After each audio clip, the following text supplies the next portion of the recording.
Good morning to all of you. देखिएगा, last time हम लोग एवोल्यूशन पढ़ रहे थे। एवोल्यूशन में हमने स्टार्ट किया था basic concept of Lamarckism. Basic concept of Lamarckism के बारे में हमने पढ़ा, example in support of Lamarckism पढ़ा। नेक्स्ट हमको बात करनी थी क्रिटिसिज्म ऑफ लैमार्किज्म, मतलब लैमार्क के सपोर्ट में कुछ लोग आए तो उनके अगेंस्ट में भी कुछ लोग आए। तो इसमें देखेंगे, according to first concept, organism tends to increase their size, but it is not universally true। देखिए, जो इनका फर्स्ट लॉ था कि सभी ऑर्गन जो हैं उनके अंदर कुछ वाइटल फोर्सेस होते हैं जिनकी मदद से वो अपने ऑर्गन के साइज को या अपने बॉडी के साइज को इंक्रीज कर सकते हैं, लेकिन ये यूनिवर्सली ट्रू नहीं है, सब पे अप्लीकेबल नहीं होता है। For example, among angiosperm, the tree seems to be primitive and the shrubs, herbs and grasses have evolved from tree, but the size was reduced during the evolution। देखिए, जैसे कि हम एग्जाम्पल देख लेते हैं, एंजियोस्पर्म का हम एग्जाम्पल ले लेते हैं। एंजियोस्पर्म में हम ट्री को देखते हैं तो ट्री जो है वो प्रिमिटिव है और उनका साइज बड़ा है। बाद में हर्ब श्रब्स एंड ग्रासेस जो है उसी से इवॉल्व हुई हैं, उसी से बनी हुई हैं in time period of evolution. Evolution के दौरान ही ये सभी मॉडिफिकेशन हुए हैं, जो कि हर्ब श्रब्स और ट्री जो होते हैं, इस हर्ब श्रब्स एंड ग्रासेस जो होती हैं वो ट्री से छोटी होती हैं। तो इन usually according to the Lamarckism इनका साइज बढ़ना चाहिए था, लेकिन इनका साइज बढ़ा नहीं। Second concept is false. इनका दूसरा जो कॉन्सेप्ट था वो फॉल्स था। Can we support sprouts wings wishing to fly like birds. जैसे इन्होंने बताया कि जिन ऑर्गन्स का यूज हम ज्यादा करते हैं वो ज्यादा डेवलप हो जाते हैं या इवॉल्व कर जाते हैं, या हमको जो नई सॉरी ये तो इनका तीसरा पॉइंट था। दूसरा पॉइंट था इनका कि जो न्यू नीड होती है ऑर्गेन्स की उसके अकॉर्डिंग वो अपने बॉडी के अंदर क्या कर सकता है, मॉडिफिकेशंस कर सकता है। तो ये पूरी तरीके से गलत है कि जैसे कि अगर हम सोचें कि क्या हम चिड़िया की तरह उड़ सकते हैं, अगर हम उड़ने के लिए सोचें तो क्या हमारे विंग्स निकल आएंगे, पंख निकल आएंगे? नहीं, ऐसा नहीं हो सकता है। तो ऐसा नहीं है कि जो नीड है अकॉर्डिंग टू दैट उस ऑर्गेन्स के अंदर वो मॉडिफिकेशन अपीयर हो जाए। The third concept is somewhat true. जो इनका तीसरा कॉन्सेप्ट था कि जिन ऑर्गन का हम यूज ज्यादा करते हैं वो ज्यादा डेवलप होते हैं, या जिनका यूज हम कम कर देते हैं वो धीरे धीरे रिड्यूस्ड या वेस्टिजियल हो जाते हैं। तो ये इनका पॉइंट जो है वो कुछ हद तक सही था। The third concept is somewhat true like well developed biceps muscle of black Smith. जैसे लुहार जो होता है उस लगातार काम करने की वजह से उसकी बाइसेप्स मसल जो होती हैं वो ज्यादा डेवलप कर जाती हैं। And less developed wings in flightless birds. And जैसे कि कुछ चिड़िया हैं जो नहीं उड़ती हैं, फ्लाइटलेस बर्ड्स हैं, वो अपने विंग्स का यूज नहीं करती हैं, तो धीरे धीरे उनका विंग्स क्या हो गया है, वेस्टिजियल हो गया है। But this concept also have many objections. लेकिन इस कॉन्सेप्ट का कई सारा ऑब्जेक्शन भी है जो इस अकॉर्डिंग टू दिस थियरी वो अप्लीकेबल नहीं हो पाता है। That the eyes of a student और reader do not increase in size and power with increasing age. जैसे मान लीजिए कि कोई बुक्स वगैरह पढ़ता है, बहुत ज्यादा रीडिंग करता है, कोई स्टूडेंट है, तो वो अपने आंख का उपयोग ज्यादा से ज्यादा कर रहा है, ठीक है, तो ना तो उसके आई बॉल का साइज बढ़ रहा है ना तो आई का पावर बढ़ रहा है, ठीक है। The constantly beating heart maintains a constant size throughout generation. देखिएगा, जैसे कि हमारा हार्ट लगातार काम कर रहा होता है तो ना तो उसकी हार्ट बीट बढ़ रही है, ऐसा नहीं है कि अभी 72 टू 75 नॉर्मल होता है, बाद में जो है 80 टू 85 बढ़ करके नॉर्मल हो जाएगा, नहीं। लगातार थ्रू आउट द जनरेशन वो क्या कर रहा है, कंटिन्यू कर रहा है, हार्ट बीट कर रहा है, तो ना तो उसका साइज बढ़ रहा है ना ही उसके अंदर कोई चेंजेज आ रहे हैं। Fourth concept is completely false, इनका जो फोर्थ कॉन्सेप्ट था वो पूरी तरीके से गलत था। Because acquired characters are not inherited, इनका फोर्थ पॉइंट था that is the acquired character are inherited to the next progeny. इनके अकॉर्डिंग जो हम कोई कैरेक्टर अडॉप्ट करते हैं वो हमारी अगली जनरेशन में ट्रांसफर हो जाता है। तो ये पूरी तरीके से गलत था। इसको एक्सपेरिमेंटली प्रूव किया था वीजमान ने, एक साइंटिस्ट थे वीजमान, इन्होंने जो है एक्सपेरिमेंटली इसको प्रूव किया। Weismann cut off the tail of rat for about 22 generation, but there was no reduction in size of tails. On the basis of this experiment, Weizmann proposed the theory of continuity of germplasm। ठीक है, तो देखिएगा वीजमान साहब ने क्या किया, जैसे इन्होंने बताया कि जो कैरेक्टर हम एक्वायर करते हैं, एडॉप्ट करते हैं, वो अगली जनरेशन में ट्रांसफर होता है अकॉर्डिंग टू द लेमार्किज्म, ये पॉइंट था। लेकिन वीजमान ने इसको एक्सपेरिमेंटली डिस्प्रूव कर दिया कि ये पूरी तरीके से गलत है। ठीक है, तो उन्होंने क्या किया, चूहे ले लिए और उसकी पूंछ काट दी उन्होंने, फिर उनकी प्रोजनी आई, उनकी संतान आई, अगली जनरेशन आई, उसकी भी पूंछ काट दिए, फिर उनकी संतान आई। ऐसे ही ये 22 जनरेशन तक चूहों की पूंछ ही काटते रहे। लेकिन फिर भी जो चूहे पैदा हुए, ना तो उनके पूंछ का साइज छोटा था, ना कोई भी चूहा बिना पूंछ वाला पैदा हुआ। अगर अकॉर्डिंग टू द लेमार्किज्म देखा जाए कि जो उसकी जनरेशन है, पेरेंटल जनरेशन है, उसमें पूंछ नहीं थी, कट गई थी, तो उसकी आने वाली जनरेशन में भी पूछ नहीं होनी चाहिए थी। तो फिर बाद में इसी बेसिस पे इनकी थियरी को पूरी तरीके से डिस्कार्ड कर दिया गया और बाद में वेजमान ने दिया कंटिन्यूटी ऑफ जर्म प्लाज्म। इन्होंने बताया कि जर्म प्लाज्म जो होता है, कुछ जेनेटिक फैक्टर होते हैं जो अगली जनरेशन में ट्रांसफर होते हैं, उन्हीं के थ्रू कैरेक्टर ट्रांसफर होता है। अकॉर्डिंग टू द वीजमान देखिएगा, two type of the matters are present in the organism, somatoplasm and germplasm। तो वीजमान ने बताया कि किसी भी ऑर्गन्स के बॉडी में दो तरह के जर्म प्लाज्म पाए जाते हैं, दो तरह के मैटर पाए जाते हैं, एक होता है सोमैटोप्लाज्म और दूसरा होता है जर्म प्लाज्म। सोमैटो यानी बॉडी, जो बॉडी सेल होती है, बॉडी सेल्स होती हैं, उसके अंदर पाया जाने वाला जो प्रोटोप्लाज्म होता है वो सोमैटोप्लाज्म कहलाता है। जबकि जर्म प्लाज्म जो होता है, वो जो जर्म सेल्स होती हैं या गैमीट्स होते हैं, उनके अंदर जो मैट्रिक्स होता है, that is known as the germ plasm. देखिएगा, somatoplasm in somatic cells and germ plasm in the germinal cells. तो सोमैटोप्लाज्म सोमैटिक सेल में पाया जाता है, बॉडी सेल्स में, और जर्म प्लाज्म जो होता है वो जर्मिनल सेल्स में पाया जाता है। जर्मिनल सेल्स यानी कि जो गैमेट्स का फॉर्मेशन करती हैं after the division. Somatoplasm dies with the death of organism. जैसे ही जब ऑर्गेनिज्म की डेथ होती है तो उसका सोमैटोप्लाज्म भी डेड हो जाता है, while germ plasm transfer into the next generation. तो किसी भी ऑर्गेनिज्म का जो सोमैटोप्लाज्म होता है वो उसी के साथ खत्म हो जाता है, लेकिन उसका जो जर्म प्लाज्म होता है वो उसके जीनोम के फॉर्म में वो अगली जनरेशन में ट्रांसफर हो जाता है। If any variation develop into the germ plasm, it is inherited. अगर उस समय जर्म प्लाज्म में कोई भी चेंजेज हो गए तो वो अगली जनरेशन में ट्रांसफर हो जाता है। While if variation develop in the somatoplasm, it is not transmitted. लेकिन अगर कोई सोमैटोप्लाज्म में कोई चेंजिंग डेवलप हुई है तो वो अगली जनरेशन में ट्रांसफर नहीं होती है।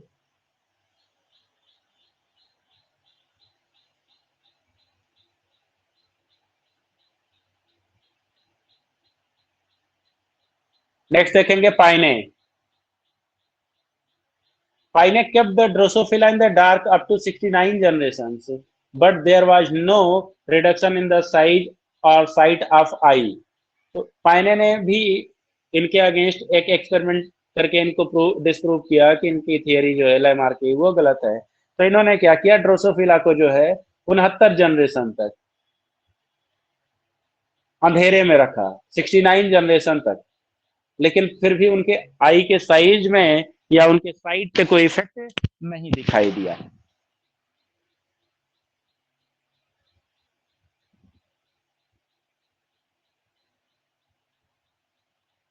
Okay,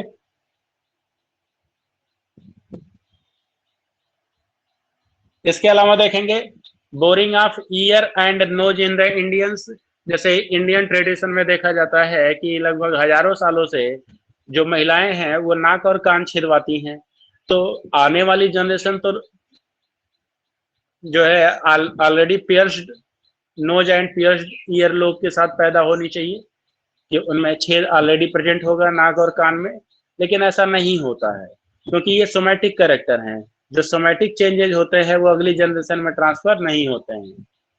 iron shoes of Chinese, China में ये माना जाता है कि जिसके पैर जितने छोटे होंगे, पंजे का साइज जो है जितना छोटा होगा, उनको उतना ही ज्यादा भाग्यशाली माना जाता है। तो वहां पे क्या करते हैं, बचपन से ही बच्चों को लोहे के जूते या लकड़ी के जूते पहनाते हैं, जैसे उनके पंजे का साइज छोटा ही रहे। लेकिन वो कई सौ सालों से ऐसे ही उनमें ये परंपरा चली आ रही है। लेकिन अभी तक जो है कोई भी प्रोजनी ऐसी नहीं पैदा होती है जिसके पंजे का साइज जो है, पैर के तलवों का साइज जो है वो छोटा हो। तो आपने लैमार्किंग पढ़ लिया, कौन कौन से लोग लैमार्क के सपोर्ट में आए, कौन से अगेंस्ट में आए, यानी क्रिटिसिज्म ऑफ लैमार्किज्म आपने पढ़ा। नेक्स्ट हम पढ़ेंगे neo Lamarckism, term by Packard. Actually neo Lamarckism समझ लीजिएगा, लैमार्किज्म लैमार्क ने दिया था, लेकिन नियो लैमार्किज्म लैमार्क ने नहीं दिया है। नियो लैमार्किज्म लैमार्क के सपोर्ट में कुछ साइंटिस्ट आए जिन्होंने इनकी थियरी को एक्सप्लेन किया, तो उसी को हम नियो लैमार्किज्म बोलते हैं। Although Lamarckism remained controversial, but some scientists gave the following evidences in favor of Lamarckism. ये लैमार्क के सपोर्ट में है, in favour of Lamarckism. They are known as neo Lamarckism. तो उसी को हम क्या बोलते हैं, नियो लैमार्किज्म बोलते हैं। तो देखेंगे according to the neo Lamarckism, environment affected the inheritance of acquired character. तो कुछ साइंटिस्ट आए इनके सपोर्ट में, उसमें से इन्होंने बताया कि जो इन्वायरमेंटल फैक्टर होता है वो एक्वायर्ड कैरेक्टर के इनहेरिटेंस को अफेक्ट करता है।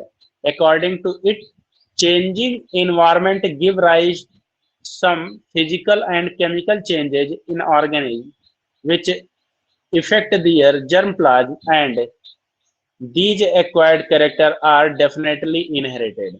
तो कुछ साइंटिस्ट जो इनके सपोर्ट में आए उन्होंने बताया कि इन्वायरमेंटल फैक्टर की वजह से उस ऑर्गेन्स के अंदर कुछ फिजिकल और केमिकल चेंजेज आते हैं, और उसी चेंजेस की वजह से जो ऑर्गेन्स का जर्म प्लाज्म होता है वो चेंज हो जाता है, यानी उसके अंदर चेंजेज आते हैं। और तो इस तरीके से ये एक्वायर्ड कैरेक्टर जो है वो अगली जनरेशन में ट्रांसफर हो सकते हैं। तो ये पॉइंट सही था कि जब तक कोई भी जर्म प्लाज्म में चेंज नहीं होगा तब तक वो ट्रांसफर नहीं होगा। तो किसी भी फिजिकल या केमिकल फैक्टर की वजह से हमारा जर्म प्लाज्म या जीनोम चेंज हो सकता है। तो अगर जीनोम चेंज हो जाएगा तो जीनोम में जो भी चेंजेज होंगे उसकी वजह से कुछ नए कैरेक्टर अपीयर होंगे जो अगली जनरेशन में ट्रांसफर होंगे। तो यानी कि इस कंडीशन में जब सोमैटिक कैरेक्टर की वजह से जर्म प्लाज्म चेंज हो जाए तो वो सोमैटिक कैरेक्टर या एक्वायर्ड कैरेक्टर अगली जनरेशन में ट्रांसफर हो सकता है। इसके लिए एग्जाम्पल है, देखेंगे। पहला है summers experiment, sorry summoner's experiment है। तो इसमें देखेंगे Sumner kept white rat in the warm temperature resulting in the elongation of body, large pinna and long tail, and these features were inherited by the offspring। तो Sumner ने क्या किया, जो सफेद चूहे थे उनको वार्म टेम्परेचर में रखा। एक्चुअली टेम्परेचर फैक्टर जो होता है वो बॉडी साइज के ऊपर इफेक्ट शो करता है। जैसे अगर लो टेम्परेचर में जो बॉडी होता है वो कॉन्स्ट्रिक्टेड फेज में होता है, थोड़ा सिकुड़ा हुआ फील होता है।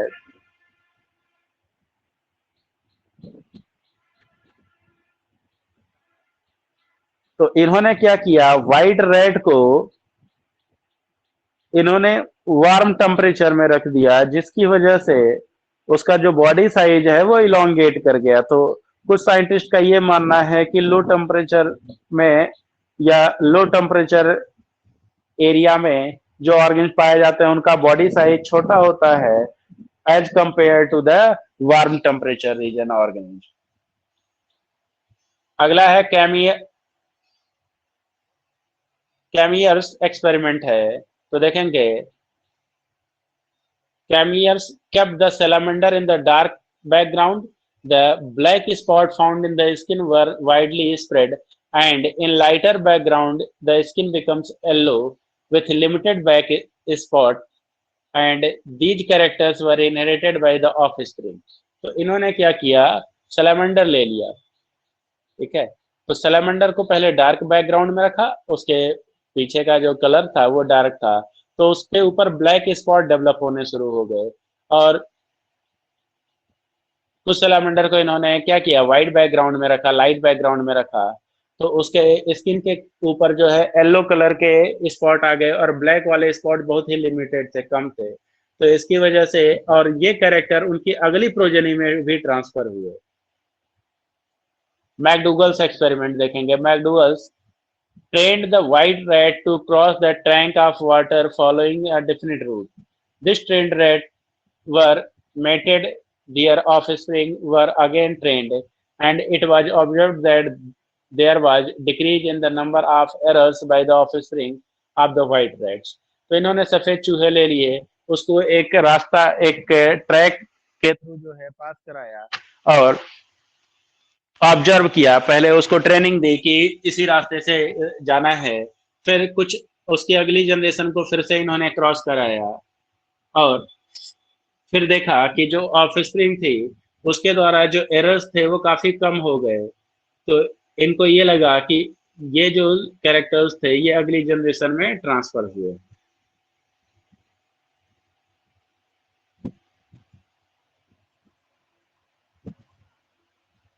तो यहाँ पे आपका लैमार्किज कंप्लीट होता है। अब अगला है आपका टॉपिक है डार्विनिज्म। इनका पूरा नाम था चार्ल्स रॉबर्ट डार्विन।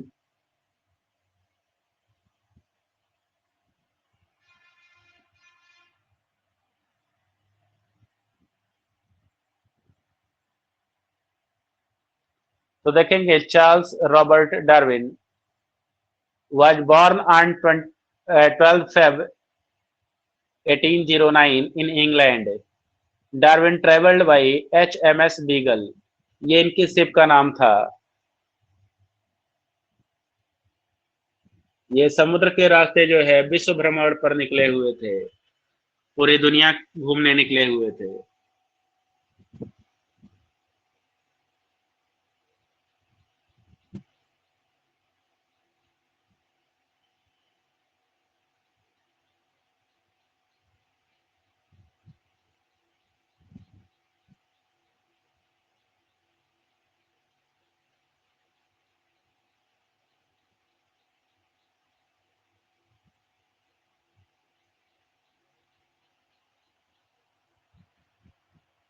देखेंगे point, the ship left on 27 December 1831 and returned on 2 October 1836। तो पूरे 5 साल ये विश्व भ्रमण पर निकले हुए थे। 5 सालों तक ये अपनी जहाज पर HMS बीगल जिसका नाम था उसी पर ये पूरी दुनिया यानी विश्व भ्रमण किया इन्होंने। कि ट्रेवल द साउथ अमेरिका, कहाँ कहाँ ये घूमे, South America, South Africa, Australia and Galapagos island, underline कर लीजिएगा Galapagos island. Darwin was influenced by the 2 books. Darwin जो है 2 बुक से बहुत ही ज्यादा प्रभावित हुए। पहला है प्रिंसिपल्स ऑफ पॉपुलेशन, ये माल्थस की बुक का नाम था, एंड प्रिंसिपल ऑफ जियोलॉजी ये चार्ल्स लेल की बुक थी। इन दोनों बुक के द्वारा इनको इन्होंने पढ़ा और इससे बहुत ही प्रभावित हुए। एक साइंटिस्ट है अल्फ्रेड रसेल वेलेस, देखिएगा, he traveled the southeastern Asia, South America. The idea of natural selection struck in his mind. Underline कर लीजिएगा। एक्चुअली नेचुरल सिलेक्शन जो कि दिया था डार्विन ने, लेकिन इसका सबसे पहले आइडिया जो आया वो अल्फ्रेड रजेल वेलेस के दिमाग में आया। Wallace wrote an essay and sent it to Darwin. इन्होंने एक एस्से लिखा और उसको डार्विन के पास भेज दिया। On tendency of varieties to indefinitely from the original type, ये इनके टाइटल का नाम था। There was striking similarity between the view of Darwin and Wallace. तो इससे ये पता चला कि जो थिंकिंग है वो डार्विन और वेलेस की आपस में काफी मिलती जुलती है। वेलेस चार्ट देखेंगे, Wallace presented a chart to explain the main point of theory of Darwin. तो डार्विन की थियरी को एक्सप्लेन करने के लिए वेलेस ने एक चार्ट प्रिपेयर किया। Darwinism are the theory of natural selection, underline कर लीजिएगा। डार्विन की थियरी का नाम कई बार आपसे एग्जाम में पूछा जाता है। तो the theory of natural selection theory Darwin ने दिया था। Was proposed by the both Charles Darwin and Alfred Russel Wallace, तो दोनों ने दिया था, लेकिन आपको प्रिफर करना होगा तो आप डार्विन का नाम ही प्रिफर करेंगे। This theory was later on explained by the Darwin in his book on the origin of species by the means of natural selection.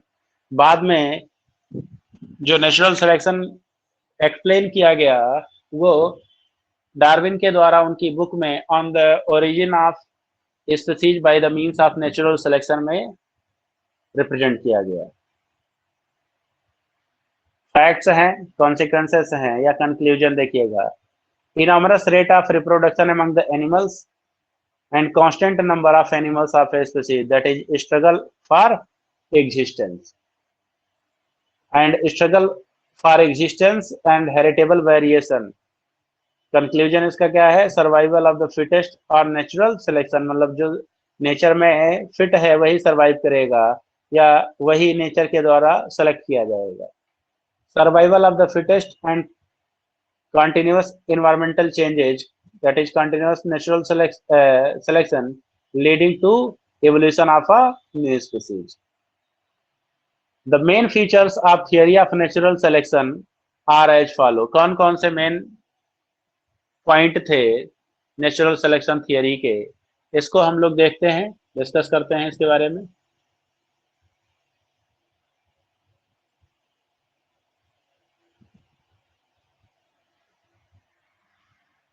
देखेंगे, पहला है ओवर प्रोडक्शन। नेचर में वही सरवाइव करेगा या नेचर के द्वारा सेलेक्ट किया जाएगा जिसके पास इनॉमरस रेट ऑफ रिप्रोडक्शन हो, यानी जो हाईली रिप्रोड्यूसिबल हो, ज्यादा रिप्रोड्यूस करता हो। दैट इज ओवर प्रोडक्शन का मतलब होता है high rate of reproduction. All organism have capability to produce enormous number of offspring. Organism multiply in geometric ratio. Geometry का मतलब होता है 1 से 2, 2 से 4, 4 से 8, इस तरीके से। Plant produce thousand of seed. Plant क्या करता है, हजारों तरह के सीड प्रोड्यूस हजारों की संख्या में सीड प्रोड्यूस करता है, जिससे कुछ तो उसमें सरवाइव करेंगे, तो उसका सर्वाइवल के चांसेस जो है वो बने रहेंगे।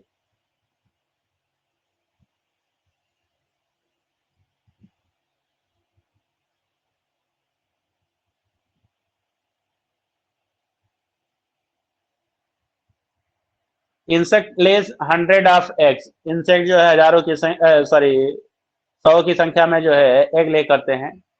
1 पेयर एलिफेंट, ये सिर्फ आपको एक एग्जांपल के थ्रू दिया गया है समझने के लिए। तो देखिएगा, 1 pair elephant give rise to about 6 offspring, and if all survive in 750 years, a single pair would produce about 19 million elephant। देखिए, अगर एक पेयर एलिफेंट हैं, दो हैं, ये 6 ऑफस्प्रिंग को पूरे अपने जीवन काल के दौरान जो है 6 ऑफस्प्रिंग ये प्रोड्यूस करते हैं। तो ये 6 ऑफस्प्रिंग अगर सरवाइव कर जाएं अगले 750 सालों तक, तो यही 6 ऑफस्प्रिंग आगे चल करके 19 मिलियन एलिफेंट प्रोड्यूस कर देंगे, जबकि 1 मिलियन में 10 लाख होता है।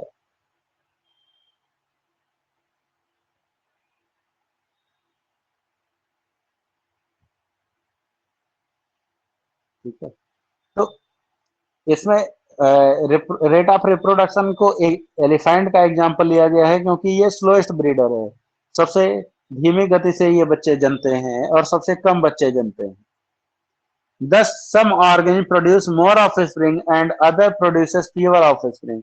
This is called the differential reproduction. तो कुछ ऑर्गन जो है बहुत ही ज्यादा संख्या में ऑफस्प्रिंग प्रोड्यूस करते हैं, कुछ कम संख्या में प्रोड्यूस करते हैं। इसको हम डिफरेंशियल रिप्रोडक्शन बोलते हैं।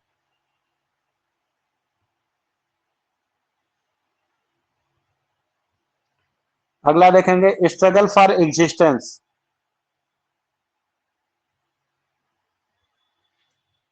मतलब अपने आप को बनाए रखने के लिए क्या क्या स्ट्रगल करना पड़ता है ऑर्गन्स को। Every individual compete with other of the same and other species for the basic necessities like space, shelter and food। ठीक है, हर एक इंडिविजुअल ऑर्गन किसी भी स्पीसीज का हो, वो compete करता है किसी ना किसी ऑर्गन से, चाहे वो उसकी ही स्पीसीज का ऑर्गेनिज्म हो, चाहे वो किसी दूसरी स्पीसीज का ऑर्गेनिज्म हो। बेसिक नेसेसिटीज के लिए वो सब एक दूसरे से क्या करते हैं, स्ट्रगल करते हैं। बेसिक नेसेसिटीज क्या क्या हमारी, space, shelter and food. It is called the struggle for existence and it continued for the whole life from the zygote stage to the natural death। तो जिस दिन आप पैदा हुए, यानी उस दिन से लेकर के और जब तक आपकी डेथ हो नहीं जाती है, तब तक आपका कंपटीशन चलता रहता है, चाहे अपनी ही स्पीसीज के लोगों से चल रहा हो, चाहे किसी दूसरी स्पीसीज से चल रहा हो।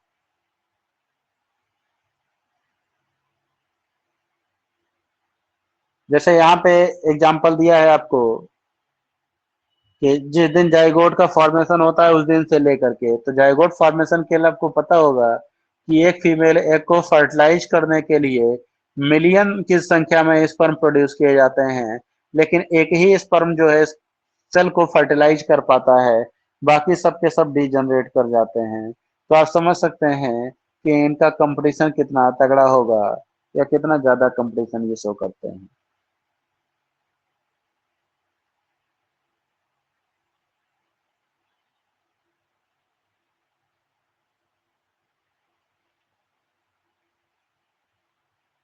नेक्स्ट है वेरिएशन एंड हेरिडिटी।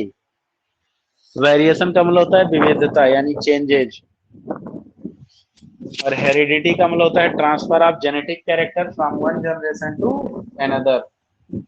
एक जनरेशन से दूसरी जनरेशन में जो जेनेटिक कैरेक्टर का ट्रांसफर होता है उसी को हम हेरिडिटी बोलते हैं, और जो सब्सटेंस इसके लिए रिस्पॉन्सिबल होता है उसको हेरिडिटरी सब्सटेंस बोलते हैं।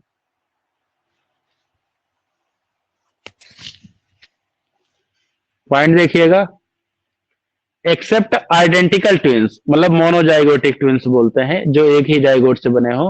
No two individuals are similar and their requirements are also not same. तो इस दुनिया में अगर आइडेंटिकल ट्विंस या मोनोजाइगोटिक ट्विंस को छोड़ दिया जाए तो कोई भी दो ऐसे इंडिविजुअल नहीं हैं इस अर्थ पर जिनकी रिक्वायरमेंट सेम हो और वो आपस में सिमिलर दिखते हैं। It means there are differences among the individuals. तो इसका मतलब ये हुआ कि इंडिविजुअल्स जो है आपस में डिफरेंसेस शो करते हैं।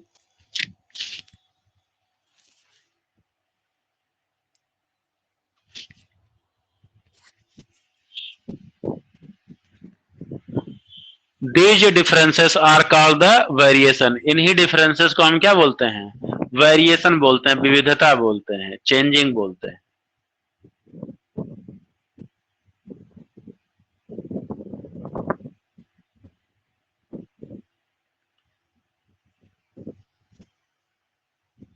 Due to variations, some individuals would be better adjusted towards the surrounding than the others.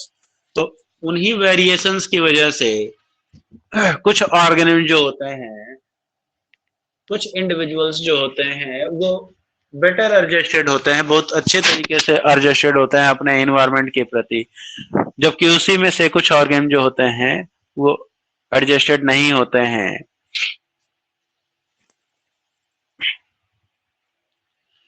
According to Darwin, the variation are continuous. Darwin के अकॉर्डिंग जो वेरिएशन है वो कंटिन्यूअस है,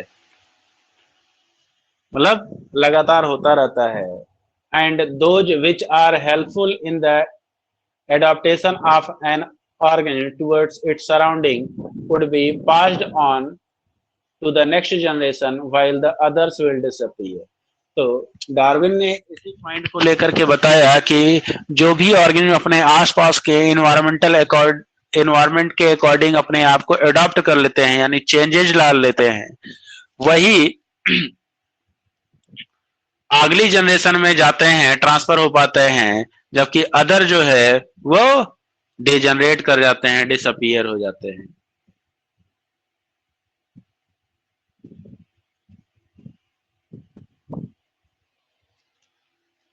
अगला देखिएगा survival of the fittest. Underline कर लीजिएगा, the original idea of survival of fittest was proposed bye Herbert Spencer. आपसे पूछा जाए कि सर्वाइवल ऑफ द फिटेस्ट किसने दिया था, तो इसको दिया था हर्बर्ट स्पेंसर ने। किसने दिया था? हर्बर्ट स्पेंसर ने दिया था। ओके,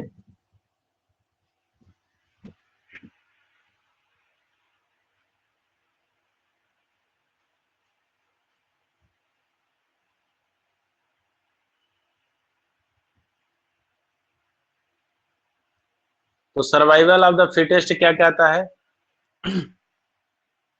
कि जो फिट होगा वही सरवाइव करेगा। इस नेचर में जो फिट होगा वही सरवाइव करेगा, यही कहलाता है सर्वाइवल ऑफ द फिटेस्ट। मतलब अकॉर्डिंग टू द नेचर, अगर आपने अपने आप को एडजस्ट कर लिया, चेंजेस कर लिए, मॉडिफिकेशन कर लिया, तो आप उस कंडीशन में सरवाइव कर सकते हैं, अदरवाइज आप एलिमिनेट हो जाएंगे।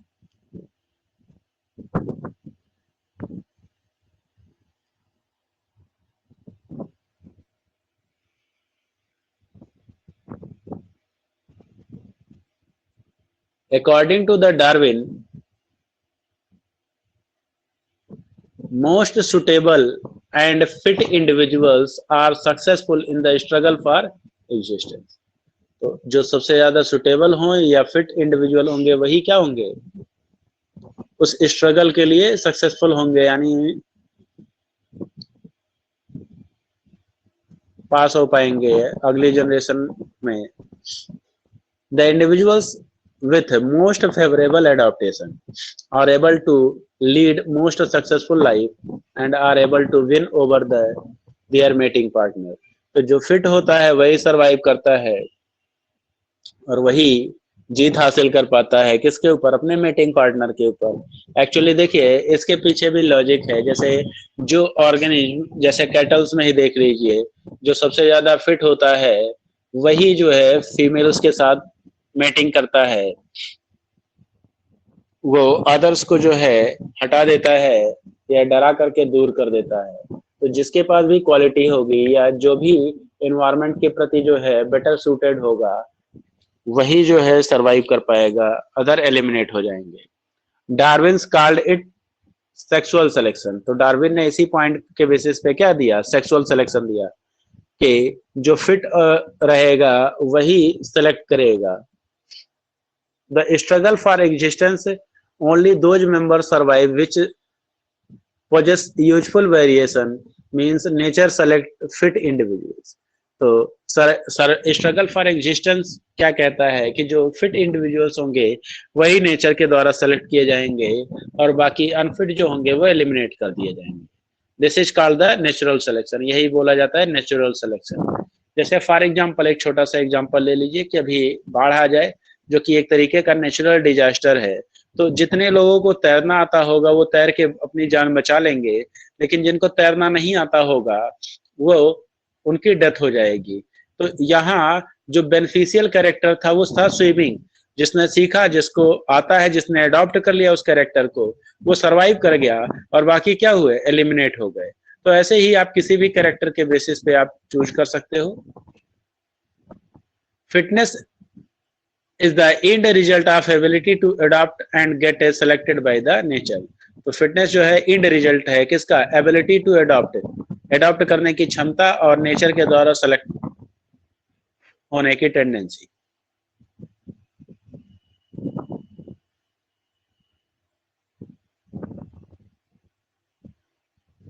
नेक्स्ट देखेंगे ओरिजिन ऑफ न्यू स्पीसीज।